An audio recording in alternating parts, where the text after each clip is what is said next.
해주셔서 너무 감사드립니다. 자, 그럼 지금부터 시작하도록 하겠습니다. 바람과 파도는 항상 가장 유능한 항해자의 편에 선다고 합니다. 저는 오늘 참담한 심정으로 이 자리에 섰습니다. 저는 자유한국당 충남도당 공심위의 경선에 문제가 있어 큰 결정을 내릴 수밖에 없었습니다. 공심위의 경선 결정은 석연치 않은 해명과 말 못할 다른 이유가 있기 때문이라고 밖에 달리 생각할 수가 없습니다.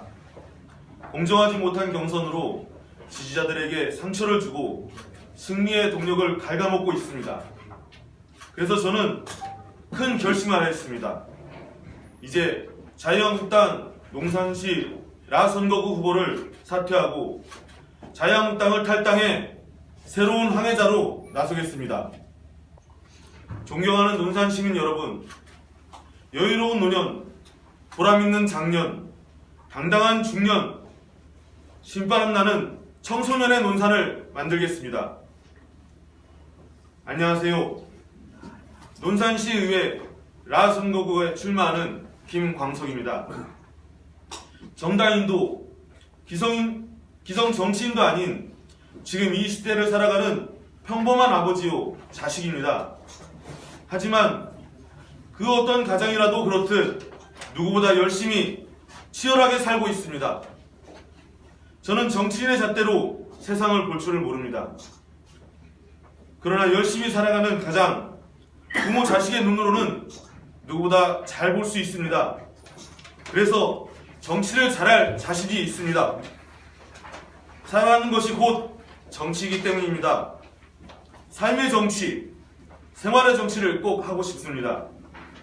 제가 하고픈 진정한 새로운 변화의 시작은 단순한 비전과 정책이 아닌 정직하고 진솔한 정치 형태의 자세입니다. 지금까지의 정치는 시민들에게 많은 불신과 상처를 주었습니다. 세월호 참사와 제천 화재 참사, 밀양 세종병원 화재에 진정 눈물을 흘리고 가슴 아파한 사람은 정치인이 아닌 이 땅의 부모와 자식, 형제였습니다. 무책임과 거짓과 부정과 부패의 정치를 이젠 끝내야 합니다. 정당인 기존 정치인은 할 수가 없습니다. 존경하는 논산시민 여러분, 매일 5시에 일어나 가족과 일에 대한 책임으로 열심히 살아온 사람, 저 김광석이 정직하고 깨끗한 사람 냄새 나는 정치를 하겠습니다. 정치와 관련해 큰 직함도 없습니다. 작은 모임을 통해 그 지역에서 주민들과 만나며 나누었던 소중한 삶의 이야기를 반드시 실행하겠습니다. 자식의 입장에서 여유로운 노년을 만들어 드리겠습니다. 후배의 입장에서 보람있는 장년을 만들어 드리겠습니다.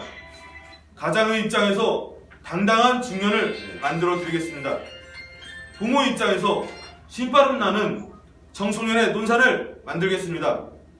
정치 세뇌이기에 깨끗하고 신선한 도전을 응원해 주십시오.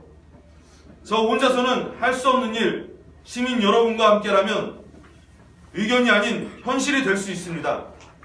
저 김광석은 거창한 공약들보단 해오던 봉사, 사회복지사의 영역을 넓히고 시민과 함께 생활하며 시민의 목소리를 전달하는 전달자가 되고 싶습니다.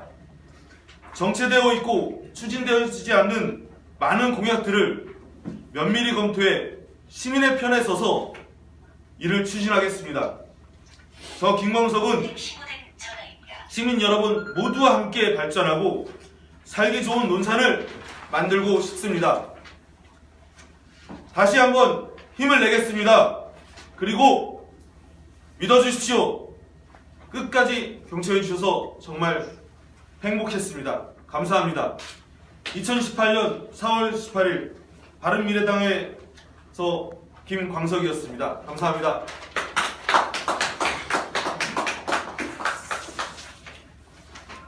질의 좀 할게요. 예. 뉴스원 이병렬 기자입니다. 자유한국당 경선룰에 문제가 있다는데 예. 어떤 거에 문제가 있는지 여기에 대해서 답변 뭐 전반적으로 간단하게 좀 설명드리겠습니다. 제가 자유한국당을 선택한 이유는 그 보수에 대한 이념과 사상과 여러 가지 정신이 제 조부 때부터 이어져 내려온 그 정신과 저와 좀 맞닿고 제가 그렇게 배워왔기 때문에 저는 그렇게 자유한국당을 사랑하고 이렇게 보수를 사랑하는 그 마음을 가지고 있었습니다. 이번에 저희 홈페이지에서도 보시면 아시겠지만 자유한국당 홈페이지에 이번에 청년을 키우고 보람된 청년을 정확히 일꾼으로서 성장시킬 수 있는 많은 가능성을 열어주셨습니다.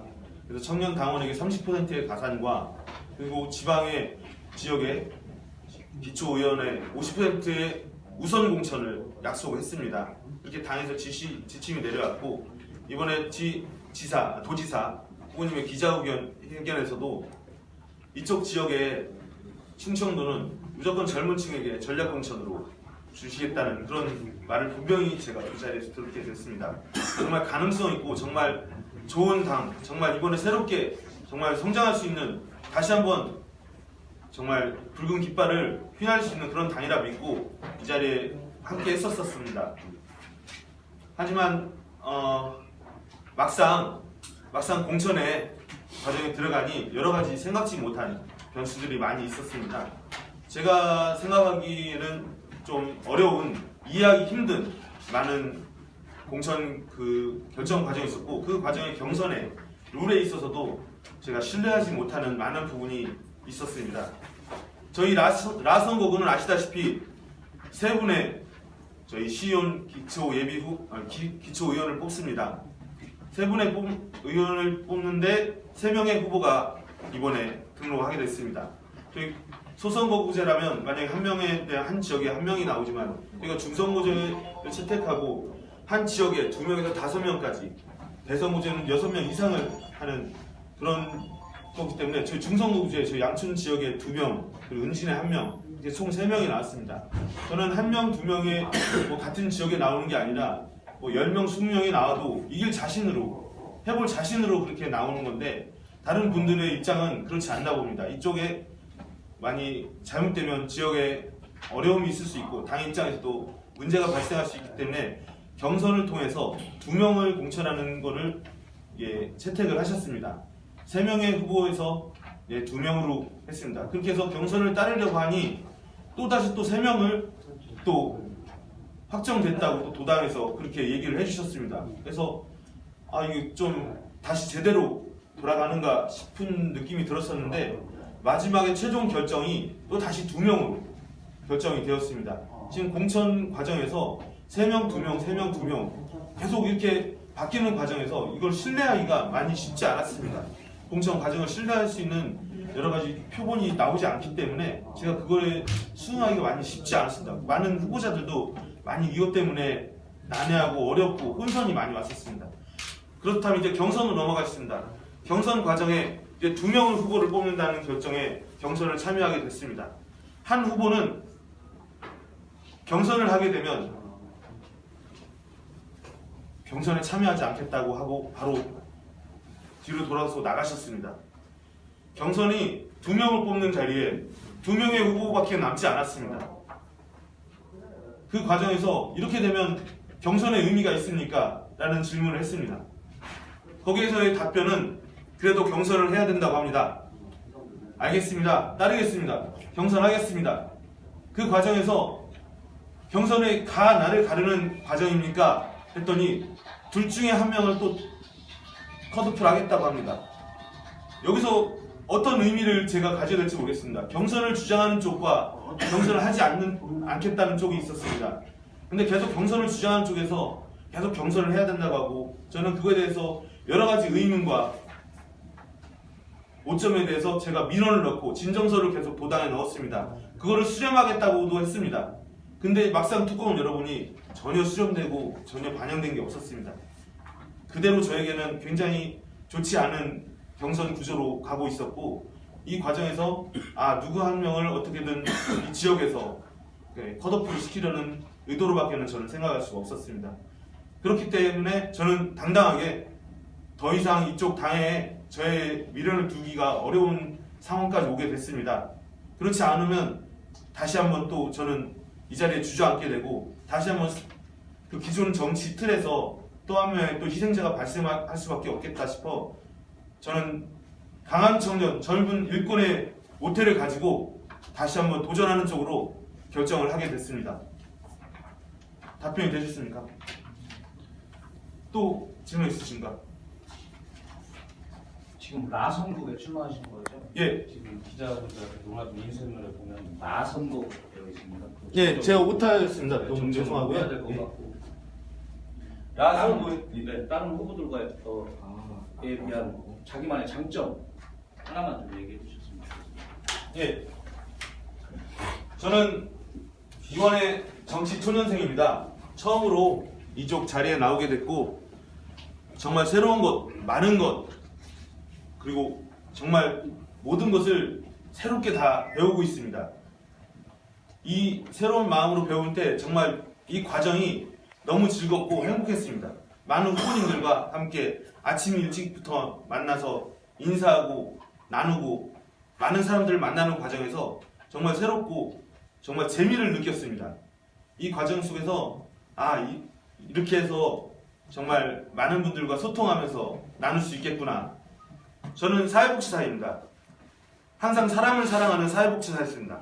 처음도 그랬고 지금도 그랬고 앞으로도 계속 사회복지 일을 할 것입니다. 그분들과 함께 나누면서 소통하면서 얘기를 나누는 것을 저는 늘 행복으로 삼아왔습니다. 그분들을 위해서 일할 수 있는 이 기회가 정말 더 좋은 기회가 저에게 주어지고 새롭게 변화되는 세상을 함께 만들어갈 수 있는 길이 열렸다고 저는 생각하고 이 자리를 과감하게 나온 것입니다. 저의 장점이라고 말씀드린다면 소신 있게 도전하는 것입니다. 저는 많이 아직도 부족합니다. 많이 배울 것도 많고 인생에 있어서 정말 경험도 많이 부족합니다. 하지만 따뜻한 마음, 정말 사랑을 품고 그분들을 사랑하는 마음으로 이 인생을 살아간다는 것 자체가 정말 인간미 넘치고 너무 아름다운 것 같습니다. 차가운 머리, 뜨거운 가슴, 그리고 제가 움직이는 손과 발을 통해서 지역 주민들과 함께하고 호흡하며 봉사할 수 있는 이 삶을 계속 해나가고 싶습니다. 이상입니다.